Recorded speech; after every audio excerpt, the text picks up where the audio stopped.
Hello बच्चों, क्या हाल चाल। This is OP Gupta, your math mentor on this beautiful channel of yours. तो आज की क्लास में हम लोग लेक्चर 2 लेने वाले हैं for multiple choice questions of class 11th mathematics.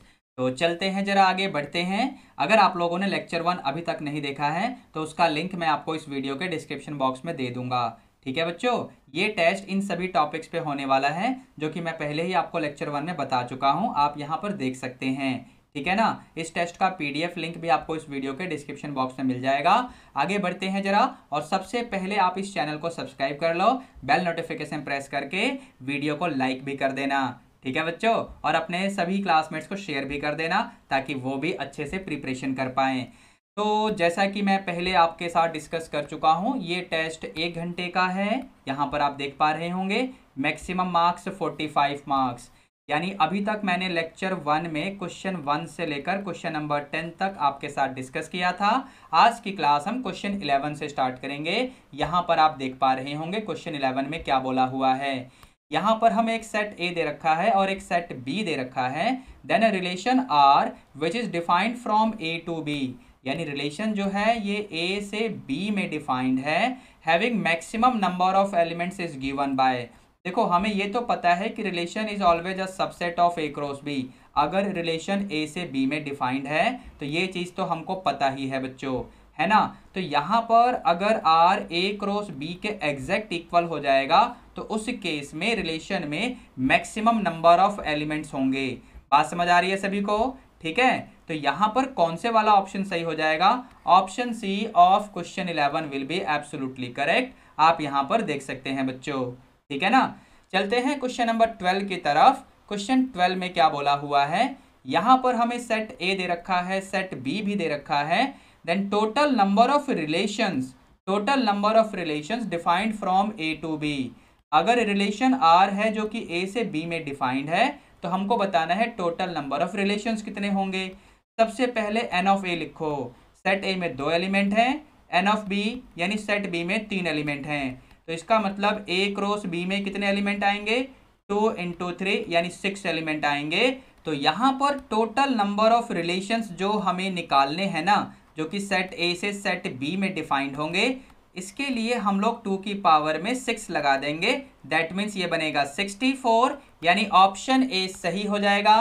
Question number 12 का ऑप्शन ए बिल्कुल ठीक है बच्चों। ठीक है, आगे बढ़ते हैं, क्वेश्चन नंबर 13 को देखते हैं। क्वेश्चन 13 में क्या है बच्चों? यहां पर एक कॉम्प्लेक्स नंबर दे रखा है जिसका हमें मॉडुलस निकालना है। तो यहां मॉड जेड हम कैसे निकालेंगे बच्चों? अंडर रूट में 1 का स्क्वायर प्लस माइनस रूट 3 का भी स्क्वायर हो जाएगा। दैट मीन्स हमें मिलेगा 1 प्लस 3 यानी 4 का अंडर रूट यानी 2, यानी ऑप्शन सी यहां पर आप चेक कर सकते हैं। क्वेश्चन 13 का ऑप्शन सी बिल्कुल ठीक हो जाएगा बच्चों। आगे बढ़ते हैं, क्वेश्चन 14 को देखते हैं। क्वेश्चन 14 में हमें एक सेट ए और एक सेट बी दिया हुआ है। यहां पर एक रिलेशन आर डैश है जो कि बी से ए में डिफाइंड होगा। समझे? इसका मतलब R dash will be a subset of B cross A. ठीक है, यहां पर आर डैश का डेफिनेशन क्या है? एक्स कोमा वाई वाला जो पेयर है ना, उसमें पहला एलिमेंट यानी एक्स सेट बी में से और दूसरा एलिमेंट वाई सेट ए में से आएगा। फिर आगे बोला हुआ है कि x is divisible by y, the roster form is given by. इस रिलेशन का आपको रोस्टर फॉर्म लिखना है। तो चलते हैं जरा सभी ऑप्शंस को एनालाइज करते हैं। ऑप्शन ए में इस एलिमेंट को देखना, यहां पर लिखा हुआ है 1,4। तो रिलेशन की डेफिनेशन के according x is divisible by y, so that means 1 तो पूरा 4 से डिवाइड होना चाहिए ना, लेकिन ऐसा नहीं होता है। इसका मतलब ऑप्शन ए को हटाओ यहां से। ठीक है ना। अच्छा, फिर ऑप्शन बी में देखते हैं, x is divisible by y। ये तो सही है, ये भी सही है, ये भी सही है, ये भी सही है, ये वाला भी सही है, ये वाला भी सही है। इसका मतलब ऑप्शन बी बिल्कुल ठीक है बच्चों यहां पर, यानी क्वेश्चन नंबर 14 का ऑप्शन बी सही हो जाएगा। ठीक है बच्चों, आगे बढ़ते हैं क्वेश्चन 15 की तरफ। लेकिन उससे पहले अगर आप सोचें कि ऑप्शन सी में ऐसी क्या प्रॉब्लम हो गई। ऑप्शन सी में भी जो यहां पर पेयर्स दे रखे हैं वो x is divisible by y, इस स्टेटमेंट को जस्टिफाई कर रहे हैं। तो ऑप्शन सी को हम ठीक क्यों नहीं मान रहे? क्योंकि ऑप्शन सी में कुछ एलिमेंट्स मिसिंग हैं। समझे? इसी तरीके से क्या आप ऑप्शन डी को एक्सप्लेन कर सकते हो? अगर हाँ तो बढ़िया। फिलहाल मैं चलता हूं अगले क्वेश्चन यानी क्वेश्चन 15 की तरफ।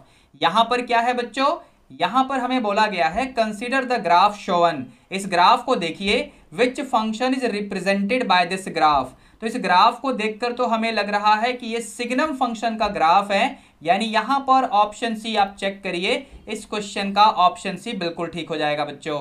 ठीक है ना। आगे बढ़ते हैं क्वेश्चन 16 की तरफ। यहां पर क्या दे रखा है, cos square x plus cos square x plus 120 degree plus cos square x minus 120 degree, इसकी वैल्यू क्या होगी? वेल अगर इसको सॉल्व करने बैठोगे ना तो काफी लंबा हो जाएगा, लेकिन हमें इसका आंसर याद है। इसका आंसर होगा 3/2, यानी यहां पर मैं ऑप्शन ए को मार्क कर सकता हूं। अगर आप सोचें कि इसका सॉल्यूशन कैसे होगा तो चलिए मैं सॉल्यूशन कराता हूं। ध्यान से सुनना। सबसे पहले मैं क्या करूंगा, इस पूरे एक्सप्रेशन को मैं y मान लूंगा। So it will be cos square x plus 120 degree. ठीक है, और ये आपका cos square x minus 120 degree. अब यहां से मैं दोनों तरफ 2 से मल्टीप्लाई कर देता हूं, तो ये बनेगा 2 cos स्क्वायर एक्स, ये बनेगा 2 cos square x plus 120 degree, ये बनेगा 2 cos square x minus 120 degree. अब यहां से हम लगाएंगे ट्रिग्नोमेट्री का फॉर्मूला, यानी 1 प्लस cos 2x लिखेंगे इसे। यहां पर बनेगा 1 plus cos twice of the angle, यानी ये बनेगा 2x प्लस 240। फिर यहां पर 1 plus cos twice of angle, यानी 2x माइनस 240। ठीक है बच्चों, यहां पर 1 1 और 1 इनको कैरी करो, यहां पर 3 हो जाएगा, प्लस में cos 2x। ठीक है, अब जरा इसको देखना, इसको देखना और इसको देखना। इसमें cos c plus cos d वाला फॉर्मूला लगाओ, तो ये फॉर्मूला बनेगा 2 cos c plus d upon 2, यानी 4x अपॉन 2 यानी 2x हो जाएगा, into cos c minus d upon 2। तो c माइनस d करोगे ना तो यहां पर 2 टाइम्स ऑफ 240 अपॉन 2, समझे, c माइनस d अपॉन 2, यानी ये 240 ही आएगा। अब अगर आप cos 240 की वैल्यू निकालने बैठोगे ना तो आप इसे लिखोगे cos ऑफ 180 प्लस 60, तो ये हो जाएगा negative of cos 60, that means minus 1/2। ठीक है ना, तो यहां पर 3 प्लस cos 2x प्लस में 2 टाइम्स cos 2x और इसकी जगह पे माइनस 1/2। अब जैसा कि आप देख रहे होंगे ये वाला टर्म और ये वाला टर्म कैंसिल हो जाएगा। LHS में 2y चला आ रहा है, RHS में 3 बच गया, तो y की वैल्यू 3/2 आ जाएगी, और ये मैं ऑलरेडी आपको पहले ही बता चुका हूं। ठीक है ना। आगे बढ़ते हैं क्वेश्चन नंबर 17 की तरफ। क्वेश्चन 17 में क्या है बच्चों, if U is the universal set and A is a non empty set then which of the following is not true. हमें यह बताना है कौन से वाला स्टेटमेंट यहां पर सही नहीं होगा। देखो पहले स्टेटमेंट को ही देख लो और यहीं पर अपना आंसर कंक्लूड करके आगे चलते बनो। A union universal set will always be equal to universal set, और यहां पर क्या लिखा हुआ है, तो यहां पर ऑप्शन ए को ही आप मार्क कर सकते हो, क्योंकि यही स्टेटमेंट यहां पर नॉट ट्रू है, समझे। बाकी सब बिल्कुल सही है, ये भी सही है, ये भी सही है, और ऑप्शन डी वाला भी करेक्ट स्टेटमेंट है। हमको ये बताना था कौन सा स्टेटमेंट करेक्ट नहीं है, तो यहां पर ऑप्शन ए वाले में जो स्टेटमेंट दिया हुआ है वो इनकरेक्ट है, तो हमने ऑप्शन ए को मार्क कर दिया। आगे बढ़ते हैं क्वेश्चन नंबर 18 की तरफ। क्वेश्चन 18 में हमें क्या बोला हुआ है बच्चों, if U is the universal set and A is a non empty set then which of the following is true. यहां पर यह बताना है कि कौन सा ट्रू है बच्चों। देखो ऑप्शन ए वाले के बारे में बात पहले ही कर चुका हूं, यानी ये तो ट्रू नहीं है। इसी तरीके से ऑप्शन बी वाला भी सही नहीं है, लेकिन ऑप्शन सी वाला बिल्कुल ठीक है, यानी क्वेश्चन नंबर 18 का ऑप्शन सी बिल्कुल ठीक हो जाएगा बच्चों। ठीक है ना। आगे बढ़ते हैं क्वेश्चन नंबर 19 की तरफ। यहां पर क्या बोला हुआ है, which one of the following pair of sets is non disjoint. देखो अगर कोई से भी दो सेट ए और B disjoint pair of sets होंगे तो उनका इंटरसेक्शन लेने पे आपको 5 मिलेगा। तो यहां पर आप देखिए ये तो आपका पेयर ऑफ डिसजॉइंट सेट्स है, ये भी पेयर ऑफ डिसजॉइंट सेट्स है, और ये वाला भी पेयर ऑफ डिसजॉइंट सेट्स है। लेकिन अगर ऑप्शन डी वाले को आप देखेंगे ना तो यहां पर दोनों में अगर आप कॉमन लोगे, यानी इन दोनों का अगर आप इंटरसेक्शन लोगे तो आपको क्या दिख रहा है बच्चों, आपको मिलेगा 3, यानी ये 5 के इक्वल नहीं होगा।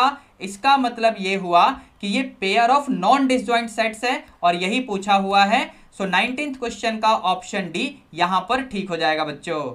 ठीक है ना, आगे बढ़ते हैं, क्वेश्चन नंबर 20 लेते हैं। क्वेश्चन 20 में क्या है बच्चों, यहां पर हमें एक सेट ए दे रखा है। सेट ए इस तरीके से डिफाइंड है, यहां पर x एक नेचुरल नंबर होगा और इस इक्वेशन को सेटिस्फाई भी करेगा। इस इक्वेशन का अगर हम मिड टर्म ब्रेक करें, इस इक्वेशन का अगर हम मिड टर्म ब्रेक करेंगे तो ऐसा मिलेगा। यहां से अगर आप फैक्टर बनाएंगे तो आपके लिए फैक्टर आएगा x+2 और ये x-1।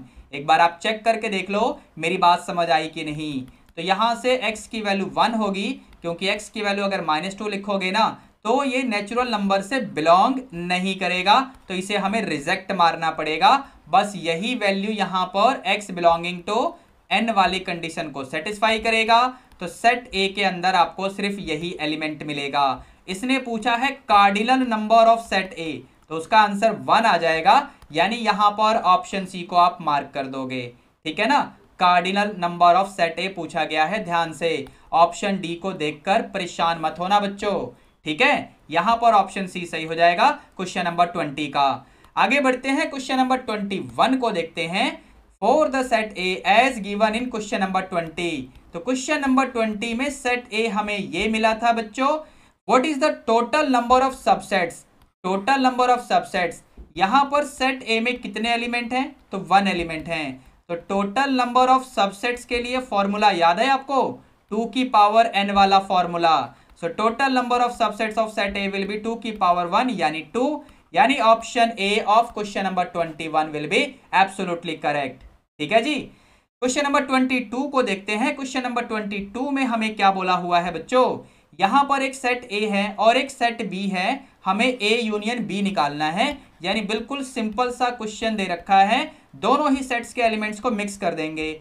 1 2 3 4 5 फिर 6 और फिर 7, 1 2 3 4 5 6 7, यानी ऑप्शन बी को आप चेक करिए। क्वेश्चन नंबर 22 का ऑप्शन बी बिल्कुल ठीक है बच्चों। ठीक है ना, आगे बढ़ते हैं क्वेश्चन नंबर 23 की तरफ। यहां पर सेट ए और सेट बी के लिए आपको ए इंटरसेक्शन बी निकालना है। इंटरसेक्शन का मतलब कॉमन एलिमेंट सर्च करो। यहां पर 1 2 और इसमें तो 1 2 कहीं नहीं है, मतलब ये खाली रहेगा, यानी इसको हम 5 भी कह सकते हैं। ऑप्शन सी में आप चेक कर सकते हो, ऑप्शन सी में यही लिखा हुआ है बच्चों। बात समझ आई?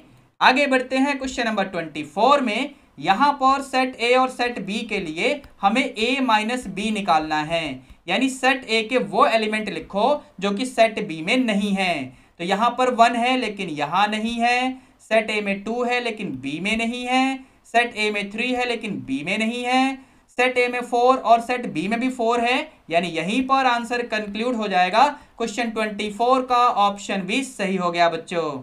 ठीक है ना, क्वेश्चन नंबर 25 को देखते हैं। इसमें क्या है, हमें sin x दे रखा है और फिर x इस इंटरवल में है यानी थर्ड क्वाड्रेंट में है, तो हमें 10x की वैल्यू बतानी है। देखो इतना तो क्लियर हो गया कि 10x की वैल्यू पॉजिटिव आएगी, यानी इसे और इसे आप रिजेक्ट कर दो। ठीक है ना, अब यहां पर sin x आपको दे रखा है, sin x विच इज -1/3, तो यहां से cos x क्या आएगा बच्चों, तो cos x की वैल्यू निकालोगे यानी 1 माइनस साइन स्क्वायर x पूरे का अंडर रूट, और ये नेगेटिव आएगा क्योंकि यहां पर x आपका थर्ड क्वाड्रेंट में है। इंटरवल को देखिए और समझिए ध्यान से।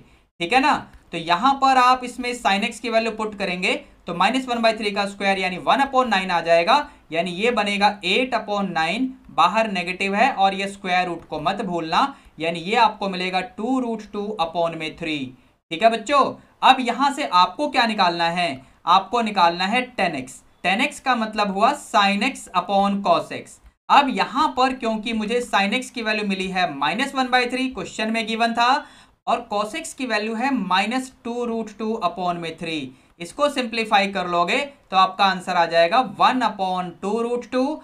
1/2√2 का मतलब ऑप्शन डी को एक बार चेक करिए। क्वेश्चन नंबर 25 का ऑप्शन डी सही हो गया बच्चों। ठीक है ना, तो बच्चों इसी के साथ हम लोग आज का लेक्चर यहां पर वाइंड अप करेंगे। लेक्चर 1 में हमने क्वेश्चन 1 से लेकर क्वेश्चन 10 तक सॉल्व किया। लेक्चर 2 में हमने क्वेश्चन 11 से लेकर 25 तक सॉल्व किया। अब नेक्स्ट लेक्चर में बचे हुए क्वेश्चन हम सॉल्व करेंगे। ठीक है बच्चों। मीनवाइल अगर आप लोग इस चैनल पे पहली बार आए हो तो चैनल को सब्सक्राइब करके बेल नोटिफिकेशन प्रेस कर लेना, ताकि हर इंपॉर्टेंट वीडियो की अपडेट आप लोगों को टाइम टू टाइम मिलती रहे। मोर ओवर इस वीडियो को लाइक करके अपने सभी क्लासमेट्स को भी शेयर कर देना। ठीक है बच्चों, चलिए बच्चों मिलते हैं नेक्स्ट लेक्चर में। Till then be good, take care, all the best, thank you.